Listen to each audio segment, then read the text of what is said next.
Hello friends, स्वागत है आपका एक बार फिर से अपने यूट्यूब चैनल नॉलेज में। फरवरी माह में आप सभी को आपका इनकम टैक्स कैलकुलेशन फॉर्म देना होता है आपके डीडीओ को, जो भी आपकी सैलरी ड्रॉ करते हैं। तो आज की पूरी प्रोसेस यही है कि हम आयकर गणना प्रपत्र ऑनलाइन कैसे भरेंगे एसएसओ आईडी के माध्यम से, क्योंकि अब ये जो काम हो गया है वो ऑनलाइन भी हो गया है। तो आप सभी को यहाँ पे IFMS 3.0 से भी आपके जो भी इनकम टैक्स कैलकुलेशन फॉर्म है वो ऑनलाइन करने होंगे। सबसे पहले आपको गूगल पर टाइप करना है IFMS 3.0, इस पर हम क्लिक करेंगे। जैसे इस पर क्लिक करेंगे फर्स्ट वाले ऑप्शन पे आपको क्लिक करना है। जैसे आप इस पर क्लिक करेंगे इस तरह का इंटरफेस आपके सामने ओपन हो जाएगा। आपको ऊपर ही ऊपर एक ऑप्शन मिलेगा IFMS 3.0 का, इस पर आपको क्लिक करना है। जैसे आप इस पर क्लिक करेंगे आपको सबसे पहले आपकी एसएसओ आईडी डालनी है, पासवर्ड डालना है, कैप्चा कोड डालना है। उसके बाद लॉगिन बटन पे क्लिक करना है। जैसे आप लॉगिन बटन पे क्लिक करेंगे तो इस तरह का इंटरफेस आपके सामने ओपन हो जाएगा। एम्प्लॉय लॉगिन में केवल आपके पास एक एक्सेस होता है एम्प्लॉय सेल्फ सर्विस का। अगर डीडीओ खुद की आईडी ओपन कर रहे हैं तो उनके पास डीडीओ का भी एक्सेस वर्क स्पेस होगा, लेकिन आप एम्प्लॉय के पास केवल एम्प्लॉय सेल्फ सर्विस का रहता है ऑप्शन। तो हमें इस वाले ऑप्शन पे क्लिक करना है।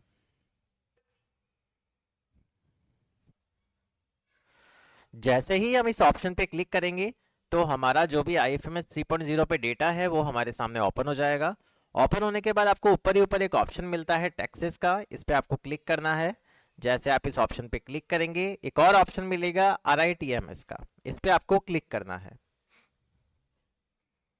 जैसे आप इस पे क्लिक करेंगे तो RITMS का डैशबोर्ड आपके सामने थोड़ी ही देर में यहाँ पे ओपन हो जाएगा। अब आपको सबसे पहले एक डैशबोर्ड मिलता है आपका, इसमें आपकी डिटेल्स आपको चेक कर लेनी है कि सही आ रही है या नहीं आ रही है। अगर नहीं आ रही है तो इसमें एक ऑप्शन भी होता है रेज रिक्वेस्ट का, बट आप इस नंबर पे कॉल कर सकते हो। ऊपर ही ऊपर आपको एक मेल आईडी दी हुई है, साथ ही साथ एक मोबाइल नंबर भी दिया हुआ है, इस पर आप कॉल करके आपकी प्रॉब्लम का सॉल्यूशन करवा सकते हैं। सबसे पहले आपको यहाँ चेक कर लेना है कि ईयरली प्रोजेक्टेड इनकम आपकी कितनी आ रही है। यहाँ जो ये इनकम आएगी ये स्टैंडर्ड डिडक्शन होती है 75,000, वो माइनस करके यहाँ पे अमाउंट शो होता है। तो एक बार वो आपको चेक कर लेना है। नीचे नीचे आपका कितना टैक्स बन रहा है वो आ जाएगा, कितना डिडक्ट हुआ है वो आ जाएगा। अगर नील है तो नील आएगा। अब आपको यहाँ पे एक ऑप्शन मिलेगा माय डिक्लेरेशन का, तो माय डिक्लेरेशन वाले ऑप्शन पे हम क्लिक करेंगे। माय डिक्लेरेशन वाले ऑप्शन पे हम जैसे ही क्लिक करेंगे तो हमारी ग्रॉस सैलरी, जैसे कि मैंने आपको बताया था कि वो आपके सामने अब पूरी की पूरी शो हो जाएगी। इस फाइनेंशियल ईयर में कितनी आपकी बनने वाली, क्योंकि जनवरी का पेमेंट हो गया है तो अब फरवरी की सैलरी बाकी है ओनली। तो यहाँ पे आपको सैलरी डिडक्शन मिल जाएगी 75,000, उसके बाद इनकम फ्रॉम सैलरी। तो ये टैक्सेबल इनकम रहेगी आपकी, जो इस पे टैक्स लगने वाला है, जो भी लगने वाला है।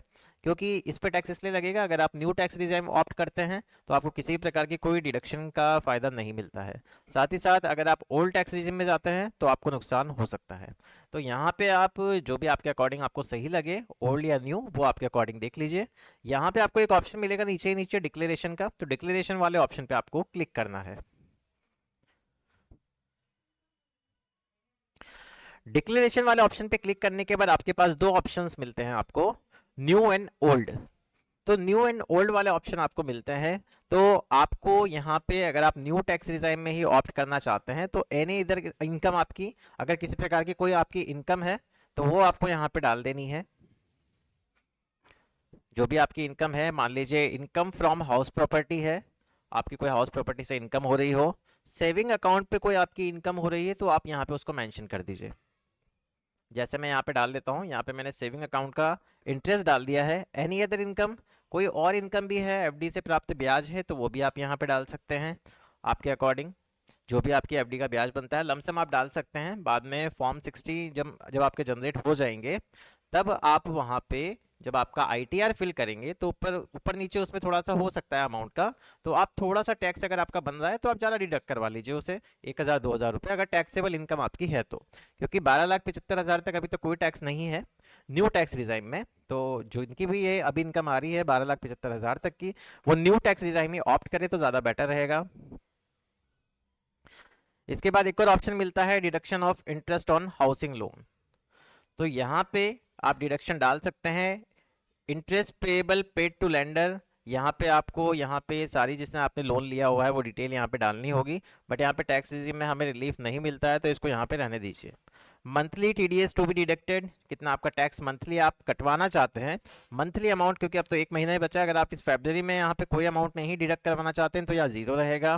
वैसे ही जिसका भी टैक्स बन रहा है ऑटोमेटिक कैलकुलेट होके monthly TDS to be deducted में यहाँ पे शो हो जाएगा। तो आपको यहाँ पे मंथली का अमाउंट डाल देना है, जैसे मान लीजिए 4,000 कटवाना है, 5,000 कटवाना है और टैक्स नहीं बन रहा है तो इसको छोड़ दीजिए, जीरो ही ये रहेगा यहाँ पे। और उसके बाद आपको सिंपल सबमिट बटन पे क्लिक करना है।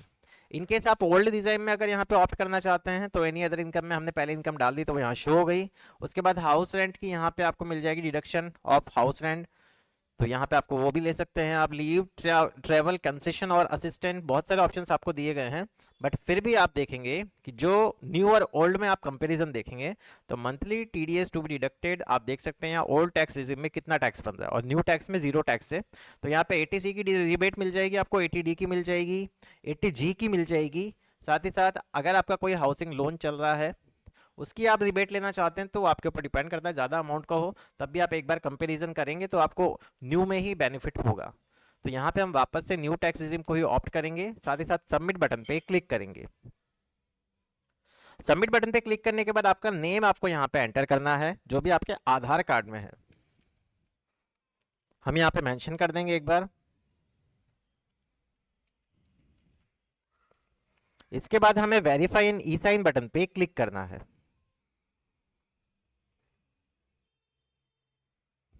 Verify and e sign button पे क्लिक करने के बाद हमें हमारा यहाँ पे आधार नंबर डालना है। इसके बाद चेकबॉक्स पे क्लिक करना है, देन रिक्वेस्ट ओटीपी पे क्लिक करना है। रिक्वेस्ट ओटीपी पे क्लिक करने के बाद आपके रजिस्टर्ड मोबाइल नंबर पे एक ओटीपी आपको प्राप्त होगा, वो आपको यहाँ पे मेंशन करना है। इसके बाद सबमिट बटन पे आपको क्लिक करना है। जैसे हम सबमिट बटन पे क्लिक करेंगे, कभी कभी वेबसाइट यहाँ पे प्रॉपर वर्क नहीं करती है, और अगर ये वेबसाइट प्रॉपर वर्क करती है तो इस तरह का आपके पास मैसेज आ जाएगा, रिक्वेस्ट जनरेटेड सक्सेसफुली का। रिक्वेस्ट आईडी आ जाएगी, रिक्वेस्ट डेट आ जाएगी, आपके डीडीओ का नेम आ जाएगा, यहाँ पे किसको फॉरवर्ड हो रहा है। तो यहाँ जरूर चेक कर ले कि सही डीडीओस को ही आपके यहाँ पे ये फॉर्म फॉरवर्ड हुआ है, एंड स्टेटस आपका दिख जाएगा फॉरवर्डेड टू डीडीओ। अब आपको ये पीडीएफ फाइल डाउनलोड करनी है तो यहाँ पे डाउनलोड बटन पे क्लिक करना है, तो आपकी जो फाइल है वो यहाँ से सक्सेसफुली डाउनलोड हो जाएगी। उसको ओपन कर लें, देख लें कि सारी डिटेल सही आ रही है या नहीं आ रही है, और इसको सिंपल आपको ओके कर देना है। अब ओके करने के बाद आप देखेंगे यहाँ पे कि आपने यहाँ पे कितनी रिक्वेस्ट यहाँ पे जनरेट करी है। तो माय रिक्वेस्ट वाले सेक्शन में हम चलेंगे, माय रिक्वेस्ट सेक्शन में पे चलेंगे हम, तो हमारी जो अभी लेटेस्ट रिक्वेस्ट है वो हमारे सामने यहाँ पे ओपन हो जाएगी, उसको आप यहाँ से देख सकते हैं।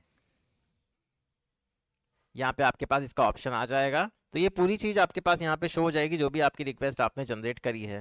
पहली एक रिक्वेस्ट है वो यहाँ पे आपकी अप्रूव हो चुकी है। अगर किसी प्रकार की आपको कोई टेक्निकल इशू लगता है तो रेज रिक्वेस्ट का ऑप्शन यहाँ पे आपको दिया गया है, आप रेज रिक्वेस्ट करके भी आपकी क्वेरी को रिजॉल्व करवा सकते हैं। तो ये थी पूरी प्रोसेस कि आपको यहाँ पे आपका फॉर्म ऑनलाइन कैसे करना है, इनकम टैक्स कैलकुलेशन फॉर्म। यहाँ पे आपकी ये जो डाउनलोडेड डिक्लेरेशन फॉर्म है पीडीएफ का, इस पर आप जैसे ही क्लिक करेंगे तो आपकी वो डिटेल भी आपके सामने यहाँ पे डाउनलोड हो जाती है। एंड साथ ही साथ अगर आपको ये रिक्वेस्ट डिलीट करनी है तो मैं एक बार वापस से बता देता हूँ। मान लीजिए आपसे गलत रिक्वेस्ट डल गई है तो हमारे पास ऊपर ही ऊपर एक एडिट का बटन दिया हुआ है, इस पर हम क्लिक करेंगे।